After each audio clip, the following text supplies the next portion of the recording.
एक रोज़ एक शख्स बहुत ही ज़्यादा बुरी हालत में बेहोश सा अपने घर में पड़ा हुआ था, क्योंकि उसके दिमाग में उसके बेटे के खोने का गम बैठा हुआ था। अचानक उसको एक निद्रा सी आती है और उसे एक ऐसा सपना आता है जिस सपने में वह बहुत ही ज़्यादा परेशान हो जाता। दरअसल उस सपने में वही बेटा उसके सामने था जिस बेटे की जान जा चुकी है, जिसके लिए वो डॉक्टरों के सामने रोया, जिसके लिए उसने सभी के हाथ पैर जोड़े।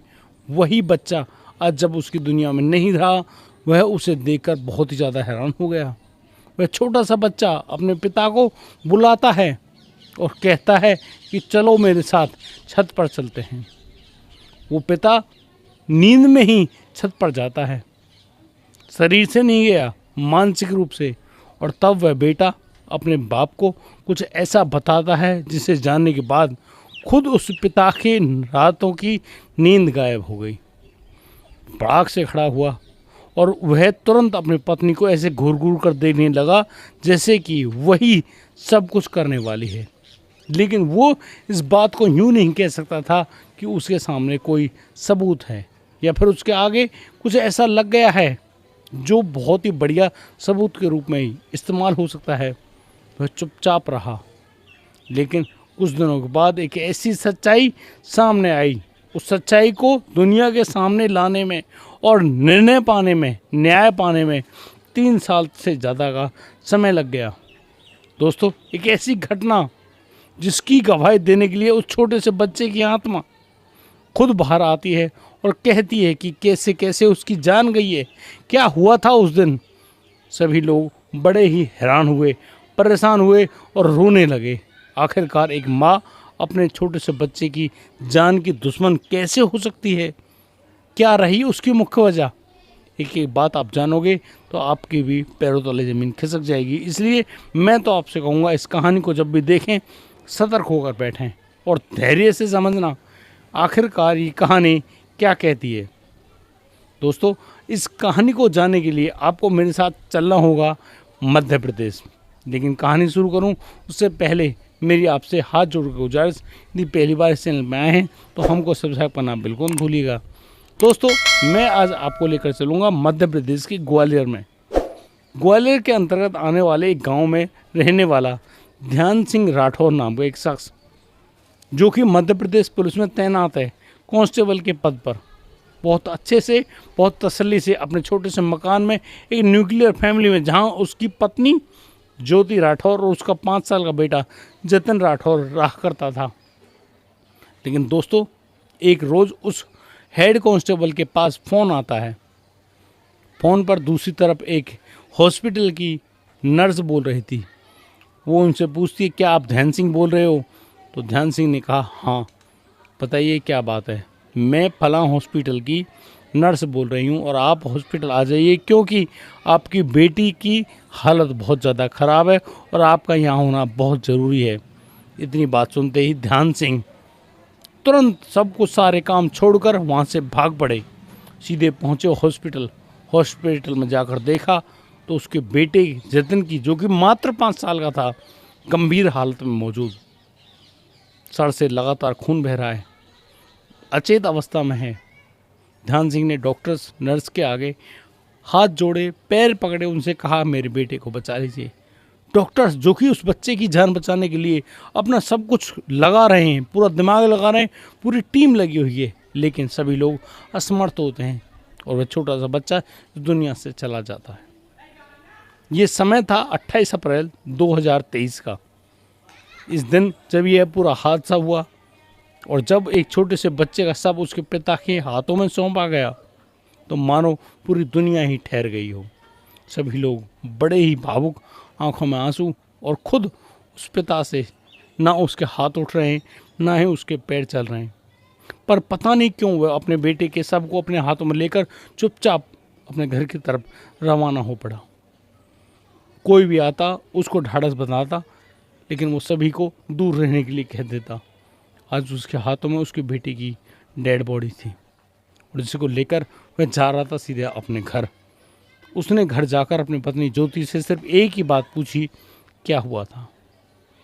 ज्योति, जिसकी हलक से एक लफ्ज़ नहीं निकल रहा है, रो रो कर बुरा हाल, वो कहती है उसको कुछ नहीं पता। फिर आखिर वहाँ पर हुआ क्या था? आस पड़ोसियों ने सिर्फ ये बताया कि उन्होंने उस बच्चे को छत से नीचे गिरते हुए देखा। नीचे गिरा और बस उसकी हालत गंभीर हो गई। हम लोग आनंद फानंद में उसको हॉस्पिटल लेकर गए। बस पूरे जितने भी वहाँ चश्मदीद थे सभी ने सिर्फ यही देखा और किसी ने कुछ भी नहीं देखा। ये इतनी बड़ी बात थी। एक पिता को अपने बेटे की वो जो जान गई है, मृत्यु हुई है, उसके बारे में कोई खबर नहीं मिल रही है। पुलिस भी आई। पुलिस ने मात्र उसको एक एक्सीडेंट माना। बस दुर्घटना हो गई और दुर्घटना के चलते एक बच्चे की जान चली गई। इसके अलावा किसी के पास कुछ भी नहीं था। मामला बिल्कुल शांत हो गया। ज्योति और उसका पति ध्यान सिंह रो रो कर बुरा हाल, पूरा घर बड़ा मायूस। कोई भी वहाँ आए चुपचाप रहे, बोले ना। सिर्फ देखने को मिलते आंखों के आंसू जो हर किसी के चेहरे पर मौजूद थे। चुपचाप लोग आते और चुपचाप वहाँ से चले जाते। ये एक ऐसी बात बन गई थी। ध्यान सिंह जो कि दीवारों से, छत से, रेलिंग से, रोड से, हर चीज़ से पूछ रहा था आखिरकार उस दिन क्या हुआ था। उसका बेटा छत से कैसे गिर गया। उसने रेलिंग वगैरह सब चीज़ बड़ी सुरक्षा एक ऐसी हालात में लगाई हैं जहाँ पर कोई दुर्घटना घटित ना हो, लेकिन हो गई। ये बहुत बड़ी बात बन के बैठती है। लेकिन एक पिता जिसकी आंखों से आंसू ख़त्म ही नहीं हो रहे थे, एक प्यारा सा बच्चा, मात्र उम्र 5 साल, नाम जतिन राठौर, स्कूल जाने वाला, 1 साल से स्कूल जा रहा था, बहुत ही तसल्ली से हंसने बोलने वाला, खेलने वाला, छोटी सी साइकिल को लेकर उसी रास्ते में घूमने वाला जतिन अब शांत हो चुका था। जतिन देखने को नहीं मिल रहा। बहुत ही ज़्यादा इमोशनल कहानी है। खुद मैं भी इसमें इमोशनल हो रहा हूँ। शायद आप भी मुझसे जुड़ पा रहे हों। दोस्तों, मैं आप कहानी को आगे बढ़ाऊँ उसके लिए एक छोटा सा लैप लेना है, मात्र 1 सेकंड का। दोस्तों, एक रोज़ ध्यान सिंह अपने बेटे की मृत्यु के 15 दिन बाद अपने घर पर मायूस अवस्था में चुपचाप बैठे थे, शांत। कब कब में उनकी आंखें बंद हो गईं, कब कब वो एक निद्रा में चले गए। अचानक से वो महसूस करते हैं कि उनके सामने उनका बेटा जतिन खड़ा है। अब जतिन खड़ा है तो जतिन को देखकर वो पिता खड़ा हो गया। ये सब उसके मानसिक स्थिति पे था। जतिन उसके हाथ को पकड़कर, उंगली को पकड़कर उसको छत पर लेकर गया। छत पर ले जाकर उसने बताया कि कैसे वो रेलिंग से नीचे गिरा। लेकिन यहाँ पर एक ऐसी अहम सच्चाई थी। उस सच्चाई को मैं बताऊं, वो थी उसके साथ उसकी माँ ज्योति। वो अपने आप नहीं गिरा, उसको उसकी माँ ने गिराया। लेकिन कहानी यहाँ पर समाप्त नहीं होती। इतनी बात को सुनकर, देखकर वो जो पिता है वो घबरा कर खड़ा हो गया। आँख खोली, देखा उसके सामने ज्योति बैठी हुई है। उसने सोचा ये तो एक मात्र सपना है, मैं क्या सोच रहा हूँ। उसको समझ नहीं आया। उसकी पत्नी ज्योति ने पूछा क्या हुआ, तो उसने कहा कुछ नहीं। शांति से उस पिता ने ज्योति को कहा और बस वहाँ से उठकर चला गया। लेकिन ये जो उसको उस समय जो एक आत्मा ने सारा सच दिखाया था, उस सच को कहीं ना कहीं वो ध्यान सिंह सच मान बैठा और वो थाने जाता है। थाने में पुलिसकर्मियों के साथ बैठता है। पुलिसकर्मी उसको सभी को ढाढ़स बना रहे हैं, कह रहे हैं यार कोई बात नहीं भाई, अब हादसा हो गया तो कोई बात नहीं है, तुम पति पत्नी हो, जवान हो, फिर से ट्राई करना, हो सकता है तुम्हारे और भी बच्चे हो जाएं, परेशान मत हो, घबराने की आवश्यकता नहीं है। लेकिन ये सब बातें महज बातें लग सकती हैं उस समय जब जिस पर जो बीत रही होगी। ध्यान सिंह ने सब कुछ सुना, लेकिन उसके दिमाग में बार बार वही बात घूमने लगी जो उसको वहाँ पर महसूस हुआ था। क्या वो नींद में था? नहीं। क्या वो निद्रा थी? नहीं। तो वो था क्या? क्या एक आत्मा ने अपने एक पिता को ये बताया कि सच क्या है, लेकिन उस पर कोई यकीन कैसे करे? इन बातों को ध्यान सिंह भी पुलिसकर्मियों के सामने नहीं बता पाए। लेकिन इस बात ने उसके दिमाग में एक ऐसा क्ल्यू पैदा कर दिया, उसको उसकी पत्नी पर ही शक हो गया। और शक की दृष्टि में कोई भी पुलिसकर्मी किसी भी व्यक्ति के प्रति सचेत हो जाता है। और तसल्ली से उस लड़के ने, ध्यान सिंह ने, अपनी पत्नी पर निगरानी रखनी शुरू कर दी। उससे बार बार पूछता कि उस दिन हुआ क्या था। उसने गौर किया कि उसकी जो पत्नी है ज्योति, वो बार बार बयान बदल रही है। बिल्कुल इन्वेस्टिगेशन कंडीशन में उसने पूछा और उसको बिल्कुल वही मिला कि उसकी जो पत्नी है वो हर बार कोई ना कोई बात को घुमा फिरा कर उसके सामने पेश कर रही है, वो सच बता नहीं पा रही है। और इस बात को सुनकर वो ध्यान सिंह अपने फ़ोन की रिकॉर्डिंग, अपने बयान जो हैं उसकी पत्नी के, सब कुछ नोट करने लगे। और फिर उन्होंने एक ऐसा कदम उठाया जो शायद कोई भी नहीं उठा पाएगा। ध्यान सिंह ने सारी बातों को, सारे पैटर्न को लिखा एक पेपर पे और सीधा उसको लेकर पहुंच गए पुलिस थाने। उसी थाने में जहां पर वो रिपोर्ट लिखी थी उसके बेटे की डेथ की। और फिर वहां जाकर उन्होंने एक एफआईआर दर्ज कराई। उस एफआईआर में लिखवाया खुद उसकी पत्नी ज्योति राठौर ने उसके बेटे की जान ली है। ये इतना बड़ा कदम था जिसको कोई भी अगर देखे और सोचे तो उसके रोंगटे खड़े हो जाए। एक पिता जो अपने बेटे के लिए न्याय चाहता है और वो उस बेटे की जो हत्या के लिए जो जिम्मेदार थी उसकी माँ, उसको ही असली दोषी बनाकर पुलिस के सामने पेश कर रहा है। पुलिस ने 3 दफ़ा देखा ध्यान सिंह को। ध्यान सिंह, प्यार से देखिए, समझिए, सोचिए आप क्या कर रहे हो, कहीं आप भावनात्मक किसी इमोशन में आकर ये सब कुछ कर तो नहीं रहे। तो यहाँ पर ध्यान सिंह ने कहा नहीं। उसने फिर एक एक करके सारे सबूत पुलिस के सामने पेश करने शुरू कर दिए। पुलिस ने सिर्फ एक बात कही, ये सारे सबूत उस माँ को दोषी ठहराने के लिए काफ़ी नहीं है, उनको कुछ और एविडेंस चाहिए। दोस्तों, उन एविडेंस के चक्कर में एक पिता जिसके दिमाग पर सिर्फ एक भूत सा सवार हो गया, वो मंदिर गया, उसने भगवान के सामने प्रार्थना करी कि हे भगवान, यदि मैं सही हूँ और मेरे बेटे की जान मेरी पत्नी ने ही ली है, उसकी माँ ने ही ली है, तो मेरे सामने कुछ ऐसा वाजिब जो बिल्कुल खरा हो कि ऐसे सबूत ला कर दो ताकि मैं अपने बेटे को न्याय दिला सकूं। और जैसे कि भगवान के सामने इस अवस्था में कही गई बातें तो भगवान भी ज़रूर सुनते हैं। एक पिता की बात भगवान ने सुन ली। दोस्तों, यहाँ ध्यान सिंह को एक व्यक्ति नोटिस में आते हैं। वो होते हैं उनके पड़ोसी। पड़ोसी हैं, नाम है उदय इंदौलिया। उनके निजी पड़ोसी, हर तरीके से सुख दुख में साथ रहने वाले। लेकिन उसकी कुछ फ़ोटोग्राफ उस ध्यान सिंह ने अपनी पत्नी के मोबाइल में देखे, यहाँ तक कि उसका मोबाइल नंबर भी देखा। अब एक पुलिस में ड्यूटी करने वाला व्यक्ति घर से बाहर रहता है तो घर में वो ज्योति क्या करती होगी। बस इसी बात में उन्होंने अपने घर के अंदर नए सीसीटीवी कैमरे इंस्टॉल कराए और उन पर ऐसी नज़र रखनी शुरू कर दी, इंटरनेट से 24 आवर जो उसकी ऑनलाइन जो व्यू होती है अपने मोबाइल में चला कर रखते, ध्यान रखते उस समय जब वो घर पर नहीं होते। घर पे तो वो अवेलेबल हैं ही, उनको उनके दिमाग में सिर्फ एक बात थी कि उनके बेटे की जान लेने वाली महिला उनकी भी जान ले सकती है। और बस इसी बिना पर उन्होंने लगातार अपनी जो दिमाग था, इन्वेस्टिगेशन थी, वो जारी रखी और फिर उनके सामने वो सबूत भी आ जाते हैं। दरअसल उदय इंदौलिया जो कि उनका पड़ोसी था, वो जब वो व्यक्ति ध्यान सिंह घर पे नहीं होता, उसकी पत्नी ज्योति राठौर से मिलने आया करता। और जो 28 अप्रैल 2023 था, जिस दिन उस लड़की की जान गई, उस दिन भी यही हुआ था। जब वो बेटा 1:30 बजे के करीब स्कूल से लौटा, वैन उसको घर से बाहर छोड़कर गई, लड़का सीधा मम्मी मम्मी करता हुआ अंदर आ गया। घर के अंदर सारे कमरे देखे, सारे कमरों में उसको कुछ दिखाई नहीं दिया।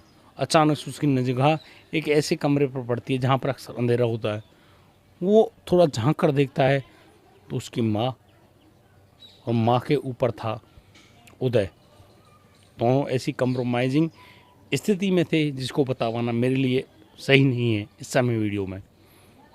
उस हालात को देखकर वो छोटा सा बच्चा, 5 साल का बच्चा, क्या सोच पाता। लेकिन ज्योति को एक बात जो सबसे ज़्यादा उसके दिमाग में लगी कि उसकी जो माँ है उसके बारे में उसका पिता को वो ज़रूर बता देगा। उन्होंने एफआईआर के तहत उसकी पत्नी को पुलिस थाने बुलाया। पुलिस थाने में जो इंस्पेक्टर उनकी इन्वेस्टिगेशन कर रहे थे, उन्होंने जब पूछताछ करी ज्योति राठौर से, तो ज्योति राठौर ज़्यादा देर चुप नहीं रह पाई और फिर उसको सारा सच उगलना पड़ा। वो बताने लगी कि एक्चुअल में क्या हुआ था। उसने सारी बातें बताई। उसने ये भी बताया कि कैसे उसने उसके बेटे की जान ली। उसने बताया कि उसने उस लड़के जतिन ने उसकी माँ को उदय की बाहों में देख लिया था और फिर एक माँ से ये सहन नहीं हुआ और उसने अपने बेटे को छत पर ले जाकर अपनी छत पर से नीचे फेंक दिया। बच्चा 5 साल का था, नीचे गिरते ही बस दम तोड़ दिया। जैसे ही ये बात ज्योति राठौर ने कबूली, यहाँ पर उस उदय इंदौलिया को भी गिरफ्तार किया गया, लेकिन वो यहाँ पर किसी भी तरह से अभियुक्त नहीं था। और दोस्तों, पुलिस का ट्रायल चलता है, कोर्ट का ट्रायल चलता है, यहाँ पर अभियुक्त पक्ष, बचाव पक्ष, सभी तरह के लोग अपने अपनी दलील देते हैं। कोर्ट में बहुत लंबी बहस चलती है और 3 साल लगातार बहस चलने के बाद एक निर्णय आता है जनवरी 2026 में। और कोर्ट भी यहाँ ज्योति को एक बच्चे की जान लेने के लिए, एक माँ को उसके बेटे की जान लेने के लिए दोषी ठहराते और फिर उसको उम्र कैद की सज़ा सुनाई जाती है। वो सश्रम उम्र कैद, जब तक जिएगी तब तक वो जेल में ही रहेगी। एक बच्चे की जान लेने वाली, एक बेटे की जान लेने वाली माँ को। और यहाँ पर जो उदय इंदौलिया है उसको बाइज्जत बरी कर दिया गया क्योंकि उसके खिलाफ कोई सबूत नहीं था। खुद ज्योति ने भी इस बात को स्वीकार किया कि उदय ने उस बेटे के बारे में कोई लफ्ज़ नहीं बोला। उसको नीचे फेंकने वाली और जो कुछ भी उसने किया वो सब कुछ उसके दिमाग खुद की उपज थी। दोस्तों, यहाँ जब उस लड़की, उस माँ, उस पत्नी को उम्र कैद की सज़ा मिली, उस रात ध्यान सिंह को एक सपना आता है। उस सपने में एक छोटा सा बेटा, नाम तो जतिन है, वो अपने पिता की बाहों में आके जी भर के रोता है और एक पिता से कहता है कि अब उसको जाने दो। वो अब तक यहाँ पर इसलिए मौजूद था क्योंकि उसको न्याय चाहिए था, लेकिन तुमने अपने बेटे की वो मदद की है। मैं तुम्हारी मदद का जवाब देने के लिए तुम्हारे ही घर में जन्म लूँगा, दोबारा आऊँगा, लेकिन इस माँ के गर्भ से नहीं, दूसरी माँ के गर्भ से, लेकिन मुझे पिता के रूप में तुम ही चाहिए। दोस्तों, उस रात वो सपना तो ख़त्म हो गया, लेकिन वो लड़का ध्यान सिंह, जो कि अब दोबारा शादी करने के नाम से कांपता है, उसको उम्मीद तो है कि उसका बेटा जतिन उसके सब ज़िंदगी में दोबारा लौट कर तो आएगा, लेकिन कैसे? ध्यान सिंह को शादी नाम की चीज़ से उसका विश्वास बिल्कुल ख़त्म हो चुका है। वो डर चुका है, सहम चुका है और वो सिर्फ एक ही बात कहता है कि भैया मुझे बस इस दुनियादारी से, इन बवाल से दूर ही रखो, मैं अकेला ही ठीक हूँ। सब कुछ है आज मेरे पास, हर तरह की नाम है, दाम है, शोहरत है, सब कुछ है, लेकिन इस पूरी कहानी में एक बात गजब की लगी। एक बेटे का उस पिता के लिए कितना प्यार था ये तो समझ नहीं आता, लेकिन हाँ, एक पिता का उसके बेटे के लिए कितना बड़ा प्यार था ये बात बिल्कुल समझ आती है। और इस बात को बताने के लिए मेरे पास एक छोटे से शब्द और हैं। अभी हाल ही में आपने एक बहुत बड़ी ब्रेकिंग न्यूज़ देखी होगी कि कैसे एक एप्पल के आईफोन ने एक पूरे परिवार को समाप्त कर दिया। एक बेटा अपने पिता से जिद कर रहा था, उसको एप्पल का आईफोन चाहिए। एक पिता अपने बेटे को समझाने के लिए उस जगह पर जा पहुंचा जहां बेटा उस पहाड़ी पर खड़ा होकर धमकी दे रहा था। वो पिता अपने बेटे को बचाना चाहता था, लेकिन वो बेटा गिरा और बेटा जिसने अपने पिता का हाथ पकड़ रखा था वो खुद को बचाना चाहता, लेकिन उसको ध्यान नहीं था कि खुद उसका पिता भी उसके साथ नीचे गिर पड़ेगा। वो दोनों गिरकर वहीं पर एट ए टाइम सीताराम हो गए, मर गए। और इस गम को सहन नहीं कर पाई उस बच्चे की माँ, उस पति की पत्नी, वो भी उसी पहाड़ी से नीचे कूदी और अपनी भी जान दे दी। एक फ़ोन ने एक पूरा परिवार समाप्त कर दिया। इसके लिए मैं वीडियो लेकर आऊँगा। यदि आप ये वीडियो देखना चाहते हैं, समझना चाहते हैं, तो प्लीज़ मुझे कमेंट करके ज़रूर बताइएगा। और आज की कहानी आप लोगों को कैसी लगी हमें कमेंट करके ज़रूर बताइएगा। ये प्रयास हमारा कैसा रहा ज़रूर बताइएगा, मैं आपके हर कमेंट का स्वागत करता हूँ। आज के लिए सिर्फ इतना ही, मिलता हूँ कल, लाऊंगा एक और नई वीडियो। तब तक के लिए आप बढ़िया रहें, बेहतर रहें। राधे राधे, जय श्री कृष्ण।